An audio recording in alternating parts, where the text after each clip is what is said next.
નમસ્તે મિત્રો, સ્વાગત છે તમારું આપણી YouTube channel job and career ગાઈડમાં. અને આજે આપણે લઈને આવી ગયા છીએ મિત્રો, હાઈકોર્ટ ઓફ ગુજરાતમાં છે મિત્રો એ 10 પાસ ઉપર નોકરીની જાહેરાત બહાર પાડવામાં આવી ગઈ છે. તો ચાલો મેળવી લઈએ તેના વિશે વિગતવાર માહિતી. મિત્રો આમાં છે એ તમારે ડાયરેક્ટ રૂબરૂ ઇન્ટરવ્યૂ આપી અને તમે કાયમી નોકરી મેળવી શકો છો. તો ચાલો મેળવીએ આ ભરતી પ્રક્રિયા વિશે વિગતવાર માહિતી. હાઈકોર્ટ ઓફ ગુજરાત સોલા અમદાવાદ દ્વારા કુક અને હેડ કુક માટેની છે એ ભરતીની જાહેરાત બહાર પાડવામાં આવેલી છે મિત્રો. કાયમી ભરતી છે. ફોર્મ છે એ ભરાવાના શરૂ થઈ ગયા છે. તારીખ 11/12/2025થી તારીખ 31/12/2025 સુધી તમે ઓનલાઈન ફોર્મ ભરી શકો છો. હવે જે આ ભરતી છે તેમાં કઈ રીતે છે એ તમારી પરીક્ષા અને તે બધું લેવામાં આવશે. તો તમારે છે એ રૂબરૂ ઇન્ટરવ્યૂ આપવાનું રહેશે. ઇન્ટરવ્યૂ અંદાજિત તમારી છે એ જાન્યુઆરી 2026માં રહેશે અને તે પણ છે એ કુકિંગ સ્કિલને લગતું રહેશે, જાન્યુઆરી ફેબ્રુઆરીની આસપાસ. હવે મિત્રો એક વાત આપણે જાણી લઈએ કે આના અંદર છે એ હેડ કુક છે એ ગ્રુપ સીમાં આવશે અને અટેન્ડન્સ કમ કુક એ ગ્રુપ ડીમાં આવશે. ટોટલ 20 જગ્યા ખાલી છે, બરાબર. સ્પર્ધાત્મક પરીક્ષાના માધ્યમથી સીધી ભરતીથી છે એ લાયકાત ધરાવતા ઉમેદવારો પાસેથી ઓનલાઈન અરજીઓ મંગાવવામાં આવેલી છે. હવે તેમાં આ રેગ્યુલર પગારની જગ્યાઓ છે. રેગ્યુલર પગારની જગ્યા છે એ હેડ કુક અને અટેન્ડન્સ કમ કુકની જગ્યા છે અને ફિક્સ પગારની જગ્યા છે એ અટેન્ડન્સ કમ કુકની છે. ટોટલ મિત્રો છે એ 20 જગ્યા ખાલી છે. હવે આપણે વાત કરીશું કે ભાઈ પગાર ધોરણ કેટલો રહેશે. તો કે ભાઈ હેડ કુક છે એનો પગાર 19,900 રૂપિયા રહેશે, જે લાસ્ટમાં તમારો 63,200 રૂપિયા સુધી થવાની શક્યતા છે. જ્યારે અટેન્ડન્સ કમ કુકનો પગાર છે એ 15,000 રૂપિયા રહેશે, જે 47,600 થશે. રેગ્યુલર પગાર મિત્રો 14,000 રૂપિયાની 14,800 રહેશે. એટલે કાયમી ભરતી છે મિત્રો, કોન્ટ્રાક્ચ્યુઅલ ભરતી નથી, 10 પાસ ઉપર ભરતી છે. હવે રેગ્યુલર પગાર અને ફિક્સ પગારની જગ્યાઓ, તો કે જે કેટેગરી કક્ષાની જગ્યાઓ દર્શાવેલ છે તે કેટેગરી કક્ષાના ઉમેદવારોને જે તે કેટેગરી કક્ષાના સરકારશ્રીના વર્તમાન નિયમો અનુસાર હુકમો અને જોગવાઈઓ નીતિઓ અનુસાર છૂટછાટ મળવાપાત્ર થશે. મૂળ ગુજરાતના અનુસૂચિત જાતિ, અનુસૂચિત જનજાતિ, સામાજિક અને શૈક્ષણિક રીતે પછાત વર્ગ તેમજ આર્થિક રીતે નબળા વર્ગના ઉમેદવારોને અનામત વર્ગનો લાભ મળશે. એટલે કે જે લોકો છે એ અનુસૂચિત જાતિ, જનજાતિ અને સામાજિક રીતે શૈક્ષણિક પછાત વર્ગમાં આવે છે તેને આનો લાભ મળવાપાત્ર થશે. લાયકાતની વાત કરવામાં આવે તો કે ભાઈ જ્યારે તમે ઓનલાઈન અરજી કરો છો ત્યારે તમે છે એ સરકાર માન્ય બોર્ડમાંથી 10મું ધોરણ પાસ કરેલું હોવું જોઈએ. તમે છે એ ગુજરાતી અને હિન્દી ભાષાનું જ્ઞાન હોવું જોઈએ. ઉમેદવારને રસોઈ કામનો અનુભવ હોવો જોઈએ, જેમાં તમને રસોઈના વિવિધ સાધનો જેવા કે chimney, induction, oven, microwave, grills, toaster, fryers, steamers, કિટલી, ફૂડ પ્રોસેસિંગ, રેફ્રિજરેટર વગેરેનો ઉપયોગ કરતા આવડવું જોઈએ. ઉમેદવારને રસોઈમાં વપરાતા વિવિધ પ્રકારના મસાલાઓ, સ્પાઇસી એન્ડ હર્બ્સની જાણકારી હોવી જોઈએ. તમામ પ્રકારની રસોઈ છે એ બનાવતા આવડતું હોવું જોઈએ. મલ્ટી ચાઇનીઝનું જ્ઞાન હોવું જોઈએ.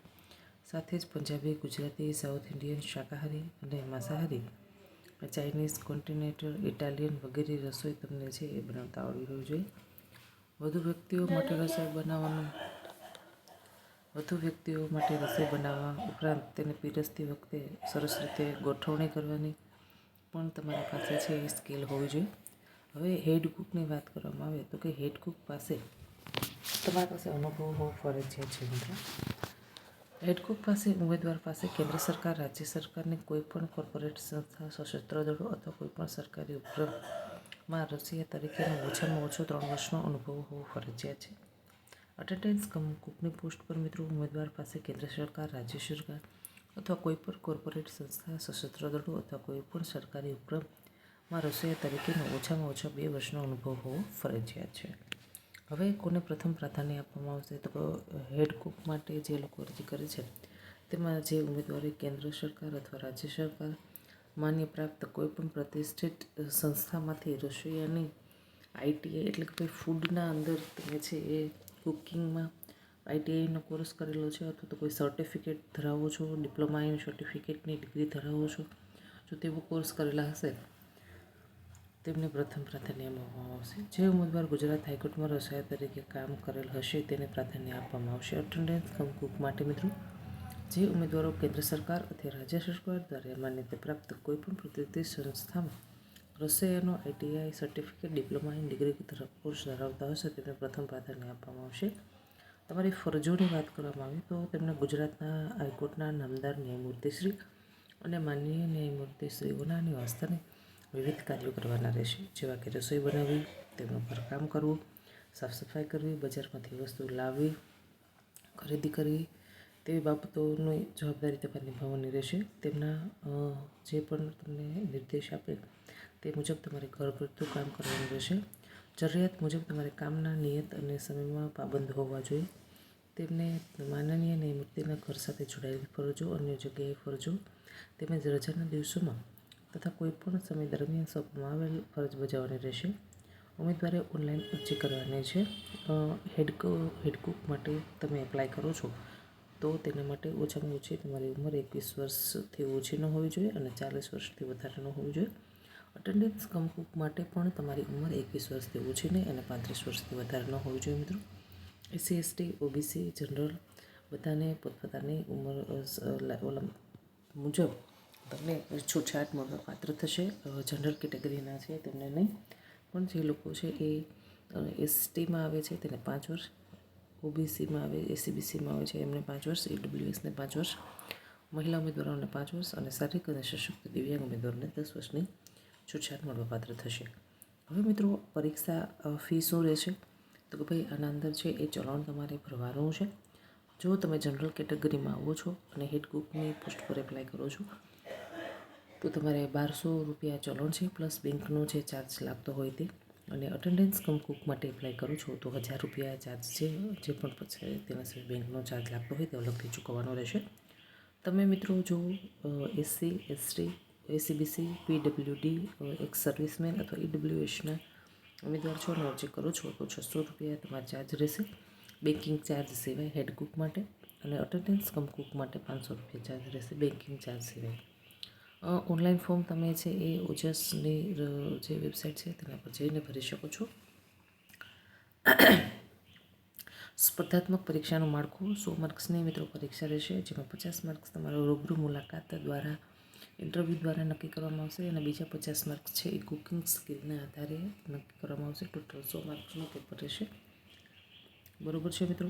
તો આ રીતની ભરતી છે. તમારે છે એ જો જ્યારે 50 માર્કનું રૂબરૂ ઇન્ટરવ્યૂ લેવાશે તો તેના અંદર છે એ તમારા રૂબરૂ મુલાકાતના અંદર તમારા ડોક્યુમેન્ટ્સ ઉમેદવાર હાઈકોર્ટ દ્વારા રૂબરૂ મુલાકાત માટે બોલાવવામાં આવશે. તેમાં તમારું શોર્ટ લિસ્ટ કરવામાં આવશે. ઉમેદવાર શિસ્તબદ્ધ, આજ્ઞાકારી, વ્યવસ્થિત, વફાદાર, સારી વર્તણૂક, નમ્ર અને સ્વચ્છ પહેરવેશ પહેરેલો હોવો જોઈએ, સહિષ્ણુ હોવા જોઈએ. રૂબરૂ મુલાકાતમાં તમારે છે વાણી ભાષા, કૌશલ્ય ભાષા, તમારું ડ્રેસિંગ સેન્સ, શિષ્ટાચાર, રસોઈમાં કૌશલ, અનુભવ, વિવિધ રસોઈ ઉપકરણો વગેરેનું વપરાશ અંગેની માહિતી, આ બધી બાબતો છે એ તમારી જોવાશે. જ્યારે કુકિંગ ટેસ્ટ તમારો કરવામાં આવશે ત્યારે ઉમેદવારને રસોઈ બનાવવાની ક્ષમતા ચકાસવામાં આવશે. તેના 50 માર્ક રહેશે. કુકિંગ સ્કિલ ટેસ્ટ અમદાવાદ ખાતે લેવાશે. અન્ય જગ્યાએ લેવામાં આવશે તો તમને આગળથી જાણ કરવામાં આવશે. વધારે માહિતી માટે અથવા તો તમે જો ફોર્મ ભરવા માંગો છો તો વેબસાઇટ નોંધી લેશો hc.ojas.gujarat.gov.ની વેબસાઇટ પર જઈ અને તમે જોઈ શકો છો મિત્રો. ખૂબ સારા પગારની નોકરી છે. જે લોકો એપ્લાય કરવા માંગે તે લોકો એપ્લાય કરી દેજો મિત્રો. કુક અને અટેન્ડન્સ કમ કુકની પોસ્ટ પર મિત્રો જગ્યા છે. ટોટલ 20 જગ્યા ખાલી છે અને તમને પગાર ધોરણ છે એ 19,900થી 15,000 રૂપિયાની આસપાસ પગાર છે, પણ કાયમી ભરતી છે. 10 પાસ ઉપર ભરતી છે. જે લોકો ઇન્ટરવ્યૂ આપવા માંગે છે તે લોકો એપ્લાય કરી દેશો. આશા રાખું છું કે તમને આ માહિતી પસંદ આવી હશે. જો માહિતી પસંદ આવી હોય તો વિડીયોને લાઈક કરો. હજી સુધી યુટ્યુબ ચેનલને સબસ્ક્રાઈબ નથી કરી તો અવનવી નોકરીની માહિતી મેળવવા માટે આજે જ આપણી યુટ્યુબ ચેનલને કરી લેશો સબસ્ક્રાઈબ. ધન્યવાદ.